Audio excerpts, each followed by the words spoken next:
और इस वक्त की बड़ी खबर आ रही है। संसद के मानसून सत्र में दिल्ली कोचिंग हादसे का मुद्दा उठाएगी कांग्रेस। दिल्ली के बुनियादी ढांचे की त्रासदियों और दुखद नुकसान के लिए जवाबदेही की मांग करेगी। लोकसभा में स्थगन प्रस्ताव नोटिस देगी कांग्रेस। तो राजधानी दिल्ली में ओल्ड राजेंद्र नगर इलाके में कोचिंग में पानी भरने की वजह से 3 छात्रों की मौत हो गई और कांग्रेस इस मुद्दे को संसद में उठाने की तैयारी कर रही है। इस मुद्दे पर स्थगन प्रस्ताव का नोटिस भी दे सकती है। स्थगन प्रस्ताव जिसके तहत जो जनहित के मुद्दे होते हैं उनको उठाया जाता है और ऐसे में सबसे पहले उसी मुद्दे पर चर्चा होती है। बाकी के जो कामकाज होते हैं उनको स्थगित कर दिया जाता है और इस मामले को कांग्रेस अब संसद में उठाने की तैयारी कर रही है। दिल्ली कोचिंग हादसे में 3 छात्रों की मौत हुई और उसको लेकर छात्र सड़क पर उतरकर प्रदर्शन भी कर रहे हैं और इन सबके बीच कोचिंग पर भी शिकंजा कसा जा रहा है। दिल्ली के ओल्ड राजेंद्र नगर के कोचिंग सेंटर के बेसमेंट में जलभराव से हुए 3 स्टूडेंट्स की मौत को लेकर दिल्ली हाई कोर्ट में याचिका दायर की गई है।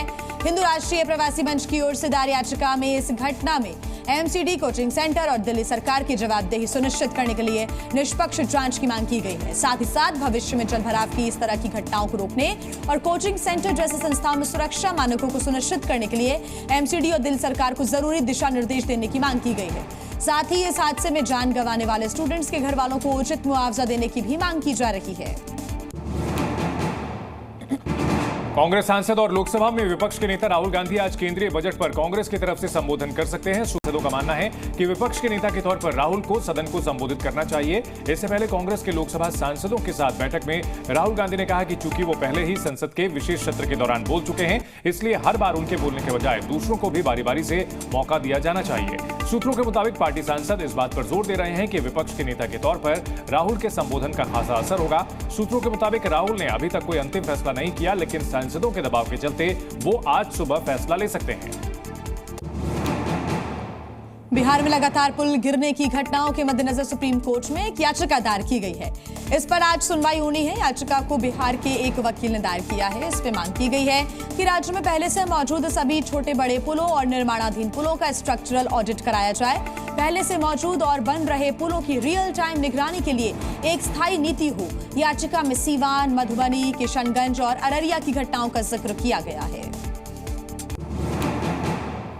दिल्ली एनसीआर में टमाटर के बढ़ते दामों के मद्देनजर आज से भारतीय राष्ट्रीय सहकारी उपभोक्ता संघ सस्ते दामों पर टमाटर बेचेगा।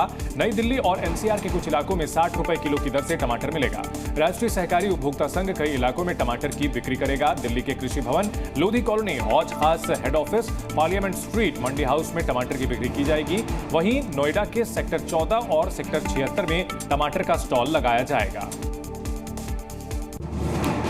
अमरनाथ यात्रा के लिए पंथा चौक बेस कैंप से तीर्थयात्रियों का एक और नया जत्था आज रवाना हो चुका है। श्रद्धालुओं को कड़ी सुरक्षा के बीच बेस कैंप से रवाना किया गया। अब तक 4,51,000 से अधिक तीर्थयात्रियों ने गुफा मंदिर में प्राकृतिक रूप से बने बाबा बर्फानी के दर्शन किए हैं।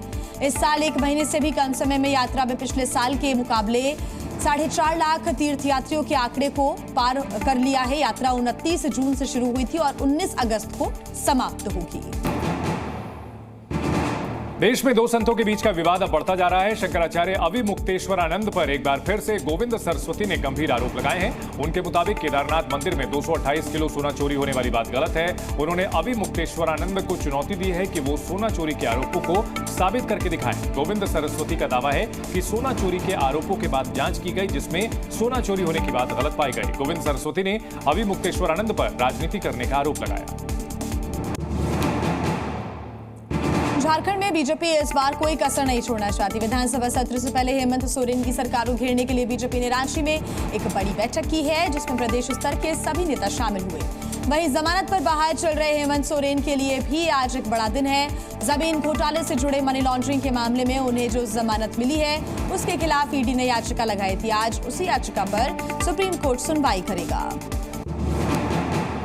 बिहार में अगले साल विधानसभा चुनाव होने वाले हैं। चुनाव रणनीतिकार प्रशांत किशोर ने अपनी नई राजनीतिक पार्टी शुरू करने की घोषणा कर दी है। प्रशांत किशोर ने रविवार को घोषणा की कि वे 2 अक्टूबर को गांधी जयंती के मौके पर नई राजनीतिक पार्टी की शुरुआत करने जा रहे हैं। नई पार्टी की तैयारी के लिए पूरे बिहार में अभियान से जुड़े 1.5 लाख से ज्यादा पदाधिकारियों की कुल 8 अलग अलग राज्य स्तरीय बैठकें आयोजित की जा रही हैं। इन बैठकों में सभी पदाधिकारियों के साथ पार्टी के गठन की प्रक्रिया, नेतृत्व, संविधान और पार्टी की प्राथमिकताएं तय की जानी है।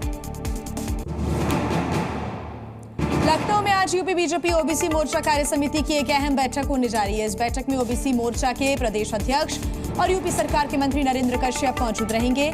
साथ ही यूपी बीजेपी प्रदेश अध्यक्ष भी इस कार्यक्रम में हिस्सा लेंगे। ये बैठक लखनऊ के PWD के विश्वेश्वरैया हॉल में आयोजित की गई है। बैठक में भविष्य की रणनीति पर चर्चा की जाएगी। बैठक में जिलों से ओबीसी मोर्चा के कार्यकर्ता और नेता शामिल होंगे, जो अपने अपने क्षेत्रों की समस्याओं और सुझावों को साझा करेंगे। निर्वाचित महिला प्रधानों के काम में पतियों के दखल पर इलाहाबाद हाईकोर्ट ने टिप्पणी की है। कोर्ट की टिप्पणी में कहा गया कि महिला सशक्तिकरण के उद्देश्य को ये प्रधान पति नाकाम कर रहे हैं। ये लोग अपनी प्रधान पत्नियों का इस्तेमाल रबर स्टैंप की तरह कर रहे हैं। प्रयागराज के शंकरगढ़ थाना क्षेत्र के पहाड़ी कला गांव की प्रधान के पति धर्मेंद्र सिंह पर अनधिकृत दखल देने की वजह से 50,000 का जुर्माना भी लगाया गया।